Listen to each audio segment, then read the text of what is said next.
My mother was in Malta, Right. my father was in London, Yes. and they got married by proxy at the same time Right. in both places. So therefore my mother was then married and was able to travel by herself over to London. One sister, an older sister, who Right. now is 90, and she's still going strong. My father was with the Royal Navy Right. for 20 years. Was he? In those days, the Navy was quite different from the way it is now. Yes. Every ship had its own orchestra, Right. and my father, who was a professor of music, Yes.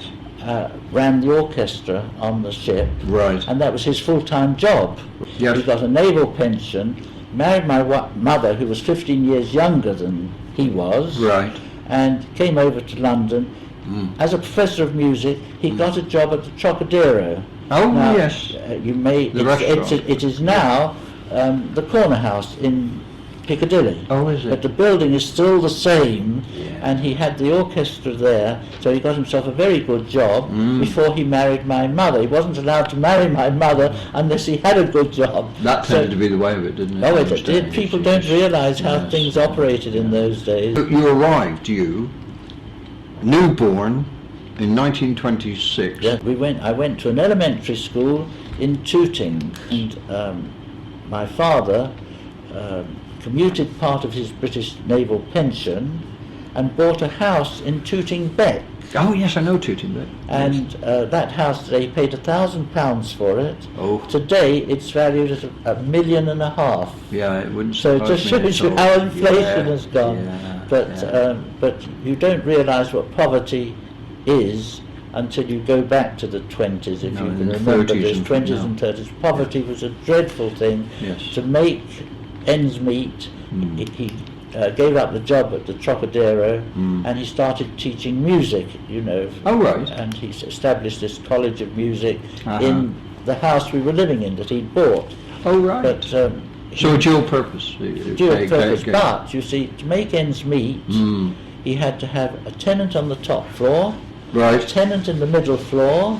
Right. There was a sort of, how shall I say, a bit in between as well. We had a tenant in there, Right. and we had four of us, my father, mother, and the two children, all living in one room to Yes. make ends meet. In But- those days, you could walk down the street and you'd see children with bare feet, Yes, I know.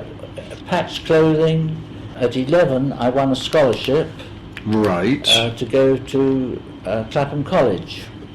I remember when I went to Clapham College, because we were, how shall I say, we didn't have any money. Yes, quite. There were the boys who were, they'd have lunches which were paid for, Right. and they'd go into the dining room and have their paid lunches. At the elementary. We poverty-stricken ones. Either went home with No, sandwiches? we took sandwiches with us, and do you know where we used to have to eat them? Not the toilets. In the bike shed. You're So kidding. we all sat in the bike shed happily eating our sandwiches Yeah. while the well-off ones had their meal inside. I was there probably a couple of years, I can't remember now. Uh-huh. But then of course the war broke out. Oh, right. And of course then we were evacuated. So I was 13, so Yeah, yes. you So were 13. I was evacuated to Forest Row in Sussex.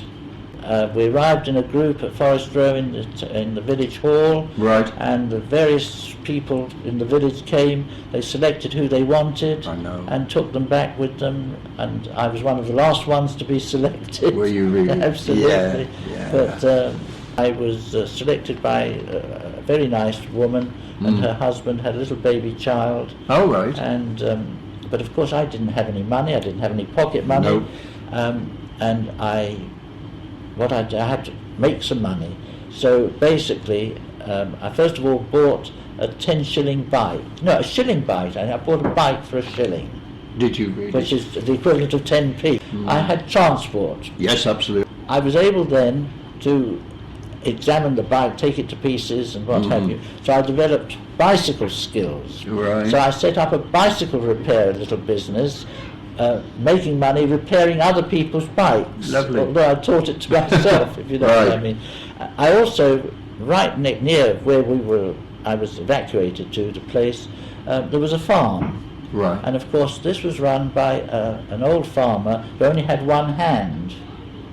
is So in he that was hospital. exempt from being called up. Well, yeah. All his farm labourers had been called up, but there he was. He'd lost all his labourers.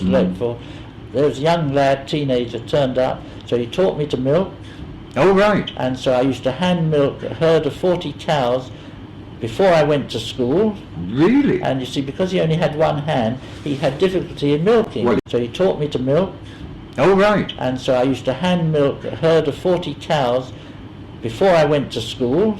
Really? And you see, because he only had one hand, he had difficulty in milking. Well, it would. I used to milk the, before I went to school and when I came back from school, Yeah. because obviously I learnt all sorts of skills. I used to plough with 2 Absolutely. horses, furrow So you plough. still had some horses left? Oh, the horses! I used to look after the Yeah. horses. They had a Because they lovely- lost a lot of horses. They had a didn't lovely black horse there. Did they? Which I used to. Farmer let me ride it, Right. and I used to ride round everywhere. Oh, And right. I hurt my leg one day, and I got on this. I used to call her Black Beauty. Right. Without a saddle, bareback, I Yes. used to ride her. Yeah. And I rode up to the village to the doctor, hitched it up outside the doctor's. And I always remember when I went in to see the doctor, and he said, "Well, how did you get here if you've got such a bad leg like that?" I said, "On the horse." He said, "On the horse?" And he said, "Where is it?" And I said, "Outside." And through the window he saw he was surprised even. I used to cycle from Forest Row to East Grinstead to school, and that must be, I don't know how much it was, 9-10 miles there, 9 or 10 back. miles back, Absolutely. and it's a tremendously steep hill going there, and I used to hope there was a lorry going by, and I'd grab the back of the lorry. Bombing of London was going full blast. Yes. I was called up in 44, there was 18. Sorry, yes, sorry, I my was there addition's with- gone wrong. Yeah. Yes, right. And I used to cycle from Forest Row to London, Right. with the air raids on. I remember one day the air raids were so bad I had to take the bike off the road and go and sleep in one of these drainage pipes. Oh, yes. And with the bombs being dropped, you'd hear the planes going over, the guns firing, the balloons up against it. You'd arrive in London, you'd see rows of rubble where houses went, and I went right through the whole gambit from just the bombs, then there was the Doodlebugs, the doodlebugs, and then the what was something 2. I can't V2. remember. V2. They cut out, and you used to count 1, 2, 3, 4, 5, 6, and if you heard the explosion, you knew you weren't going to get hit. Oh, right. But with the V2s, you just had a big bang, and you were either blown up or you weren't. So you had nothing.